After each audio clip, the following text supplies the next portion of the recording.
Hello friends, आज की story है हमारी वुल्फ इन शीप्स क्लोथिंग। शीप भेड़, शीप्स भेड़ के क्लोथिंग कपड़ों में, वुल्फ भेड़िया, भेड़िया शीप के कपड़ों में यानी भेड़ के कपड़ों में भेड़िया। आज की स्टोरी से हम न्यू वर्ड्स सीखेंगे, उन वर्ड्स के मीनिंग लर्न करेंगे और उन वर्ड का यूसेज यहाँ पर इस स्टोरी में कैसे किया गया है हम वो देखेंगे और उन वर्ड्स को हम हमारे डेली रूटीन में कैसे यूज़ कर सकते हैं, in which situation these words have been used here and how can we use these words in our daily routine and we will learn some pronunciation of these words, new words.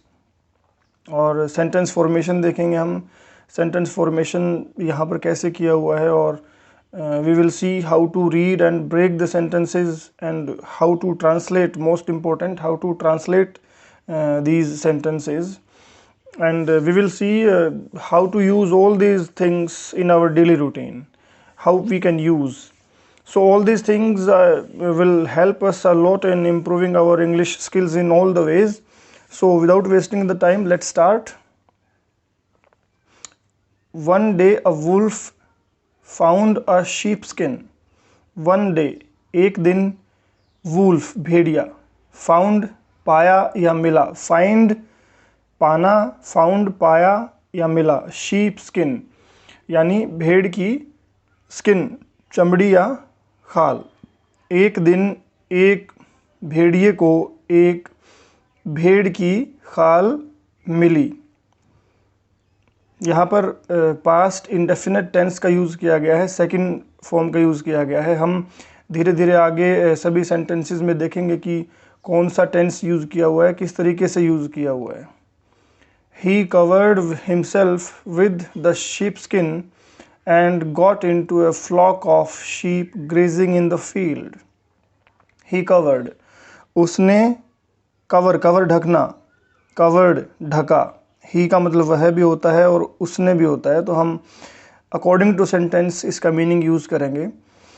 He covered himself, himself means खुद को, with के साथ, sheep skin भेड़ की खाल, and got into a flock, flock of sheep, flock होता है झुंड, जानवरों का झुंड। सो यहाँ पर यूज़ किया गया है फ्लॉक ऑफ शीप, यानी तो फिर भेड़ों का झुंड हो गया। तो भेड़ों के झुंड में, गॉट इनटू चले जाना, चला गया, शामिल हो गया। ग्रेज, ग्रेज मीन्स चरना, घास चरना। इन अ फील्ड, फील्ड मतलब खेत, खेत में घास चरना। So he covered himself with the sheep skin, यहाँ तक ट्रांसलेट करेंगे, उसने खुद को, अपने आप को भेड़ की खाल के साथ ढक लिया। एंड, और क्या हुआ उसके बाद, got into a flock of sheep, और एक भेड़ों के झुंड में चला गया। वो भेड़ों का झुंड वो क्या कर रहा था, ग्रेजिंग इन अ फील्ड, एक खेत में चर रहा था। सो भेड़ों का एक झुंड जो खेत में चर रहा था, उस झुंड में चला गया। ही थॉट, उसने सोचा, थिंक सोचना, थॉट सोचा, ही थॉट उसने सोचा, क्या सोचा, the shepherd will shut the sheep in a pen after sunset. Shepherd, shepherd क्या होता है, शेफर्ड होता है गडरिया, जो भेड़ों को चराता है, गडरिया। Shepherd will shut, shut means बंद करना। पेन, पेन, ये पेन तो होता ही है जो हम यूज़ करते हैं, और इस पेन का एक और मीनिंग है, जैसे कि जानवरों का बाड़ा जो होता है, जानवरों के बाड़े को भी हम पेन बोलते हैं। आफ्टर के बाद, सनसेट मतलब सूर्यास्त, सो आफ्टर सनसेट मतलब सूर्यास्त के बाद। सो द शेफर्ड विल, तो विल फ्यूचर टेंस, शेफर्ड करेगा, क्या करेगा, गडरिया, गडरिया क्या करेगा, गडरिया शट बंद कर देगा। किसको बंद कर देगा, गडरिया जो है, shepherd will shut the sheep, जो भेड़ों को बंद कर देगा गडरिया। तो भेड़ों को कहाँ बंद कर देगा, in a pen, shut the sheep in a pen, एक पेन में यानी एक बाड़े में, एक बाड़े में भेड़ों को बंद, विल कर देगा, आफ्टर सनसेट ने, सूर्यास्त के बाद। तो गडरिया जो है, गडरिया भेड़ों को सूर्यास्त के बाद भेड़ों को एक बाड़े में बंद कर देगा, उसने सोचा, भेड़िए ने सोचा। सो अब उसने आगे क्या किया, at night I will run away with a fat sheep and eat it at night. At night मतलब रात को। सो जब इवनिंग या मॉर्निंग की बात होती है तो हम इन द मॉर्निंग और इन द इवनिंग यूज़ करते हैं, लेकिन नाइट के साथ हम एट का यूज़ करते हैं, एट नाइट। सो रात को आई विल रन अवे, विल वही फ्यूचर टेंस, मैं करूँगा, क्या करूँगा, आई विल रन अवे, दूर भाग जाऊँगा, रन भागना, अवे दूर, मैं दूर भाग जाऊँगा। So I will run away with a fat sheep, एक मोटी भेड़ के साथ। सो उसका प्लान क्या है, मैं एक मोटी भेड़ के साथ दूर भाग जाऊंगा, एंड ईट इट, और इसको खा जाऊंगा। अब ईट के आगे विल तो लगा नहीं हुआ, सो हम ये कैसे कह रहे हैं कि मैं खा जाऊंगा। सो ये विल है जो स्टार्टिंग में यूज़ किया हुआ है सेंटेंस के, ये विल इस एंड वाले इस सेंटेंस के इसके साथ भी वही विल लगता है। So and I will eat it, और मैं इसे खा जाऊंगा। All went well till the shepherd shut his sheep in the pen and left. All went well, went गया, वेल बहुत अच्छा, सब बहुत अच्छा गया मतलब सब बहुत अच्छा चला। टिल, टिल कब तक, till the shepherd shut his sheep in the pen and left, मतलब जब तक जो गडरिया था, गडरिये ने शट हिज शीप, उसकी भेड़ों को बंद किया, इन द पेन बाड़े में। सो एंड लेफ्ट, लेफ्ट मतलब वो चला गया। और जब तक गडरिये ने बाड़े में उसकी भेड़ों को बंद किया और लेफ्ट चला गया, तब तक, टिल, टिल तब तक, ऑल वेंट वेल तब तक सब अच्छा चला। The wolf waited patiently for the night to advance and grow darker. The wolf, Bhediya, waited, wait means इंतज़ार करना, और waited इंतज़ार किया, patiently मतलब बहुत ही धैर्यपूर्वक, for the night to advance, किस चीज़ का इंतज़ार किया उसने इंतज़ार किया for the night to advance मतलब कि रात के लिए क्या, to advance, advance मतलब प्रगति होना, तरक्की होना, किसी चीज़ का बढ़ना, विकास होना, वृद्धि होना। तो यहाँ पर वो रात के बढ़ने का इंतज़ार कर रहा था। for the night to advance मतलब रात के बढ़ने का इंतज़ार कर रहा था। एंड और क्या इंतज़ार कर रहा था, for the night to advance and to grow darker, darker मतलब काला, grow बढ़ना, बहुत, और रात का और ज़्यादा बढ़ने का और काले होने का, अंधेरा होने का इंतज़ार कर रहा था। but then लेकिन तब क्या हुआ, an unexpected thing happened, unexpected मतलब कि असंभावित, जिसकी एक्सपेक्टेशन नहीं थी। लेकिन तब ये एन क्यों लगा है इसके आगे, क्योंकि जो यू है वो वॉवल है और इसलिए इसके आगे एन लगाया है। एन अनएक्सपेक्टेड थिंग, चीज़, हैपन होना, हैपन्ड हुई, या घटना घटित होना, घटना घटी। One of the servants of the shepherd entered the pen. One of the servants मतलब नौकर, सर्वेंट्स काफ़ी नौकर हो गए, तो वन ऑफ द सर्वेंट्स काफ़ी नौकरों में से एक। जब कभी भी ऐसा सेंटेंस यूज़ होता है तो पीछे जो वर्ड होता है वो ज़्यादा चीज़ों के लिए यूज़ होता है, जैसे कि वन ऑफ देम यानी उनमें से एक। कभी भी हमें अगर ऐसे यूज़ करना है, वन ऑफ द बॉयज़ मतलब उतने लड़कों में से एक लड़का।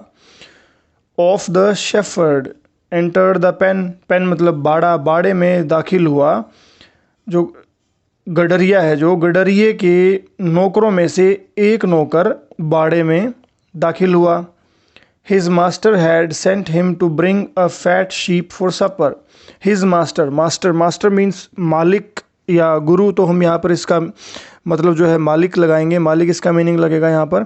उसका मालिक, उसके मालिक ने हैड सेंट, देखिए अब हैड सेंट ये कौन सा टेंस है, हैड प्लस वर्ब की थर्ड फॉर्म सेंट, ये पास्ट परफेक्ट टेंस हो गया। तो पास्ट परफेक्ट टेंस में क्या होता है, चुका था, चुके थे, चुकी थी, ये इसकी पहचान होती है।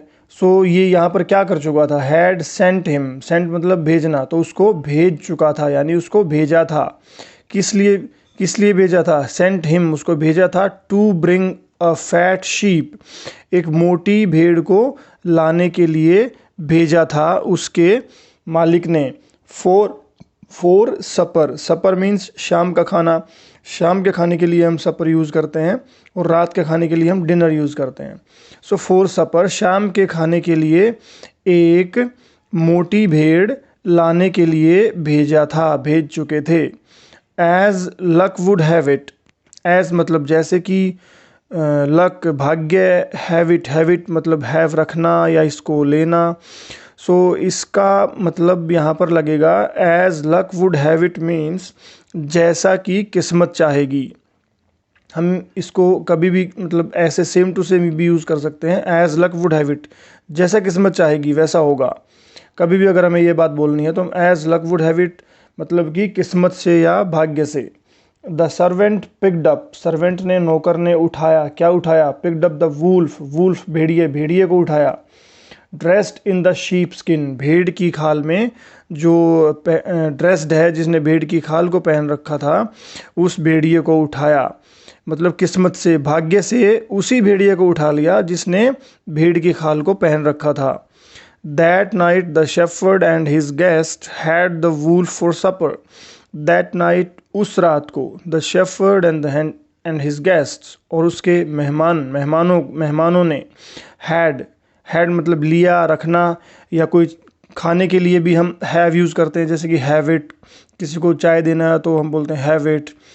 सो had the wolf for supper, supper वही शाम का खाना, शाम के खाने के लिए भेड़िए को खाया। सो उस रात उस गडरिये ने और उसके मेहमानों ने शाम के खाने में भेड़िए को खाया। So what is the moral of the story, N evil design has an evil and, evil मतलब बुराई, डिज़ाइन का मतलब होता है रूपरेखा, और इसका मतलब योजना और तरकीब भी होता है। हैज़ रखना या होना, एन ईवल एंड एक बुरा एंड अंत। सो इसका मतलब है एक बुरी जो तरकीब है, जो बुरी जो योजना होती है, उसका बुरा ही एंड होता है। सो इस स्टोरी में हमने कौन से वर्ड्स देखे, हम एक बार फिर से देख लेते हैं जिनको हमें याद करना है, जो इम्पोर्टेंट वर्ड हैं। फाउंड पाया, पाना, कवर्ड ढकना, ढका, फ्लॉक मतलब कि झुंड, फ्लॉक ऑफ शीप भेड़ों का झुंड, किसी का भी झुंड है, हम जानवरों का झुंड के लिए हम फ्लॉक यूज़ करते हैं। ग्रेज मतलब चरना, थॉट सोचा, पेन भेड़ों का बाड़ा, मतलब किसी भी जानवरों के बाड़े के लिए हम पेन यूज़ करते हैं। सो शेफर्ड मीन्स गडरिया। वेट इंतज़ार करना, हम वेटेड यूज़ करते हैं अगर हमने इंतज़ार किया है किसी का। I have waited for him for a long time, मैंने उसका बहुत देर तक इंतज़ार किया, हम ऐसे इसको यूज़ कर सकते हैं। पेशेंटली धैर्यपूर्वक, सो हमें अगर हम किसी का इंतज़ार कर रहे हैं, हमने अगर किसी का इंतज़ार किया है तो हम बोल सकते हैं I have waited for him patiently, काफ़ी धैर्यपूर्वक मैंने उसका इंतज़ार किया है। अनएक्सपेक्टेड मतलब असंभावित। सपर वेरी इंपॉर्टेंट वर्ड, शाम के खाने के लिए हम सपर यूज़ कर सकते हैं। कभी हमने अगर शाम का खाना खाना है तो हम बोल सकते हैं कि लेट्स हैव सपर।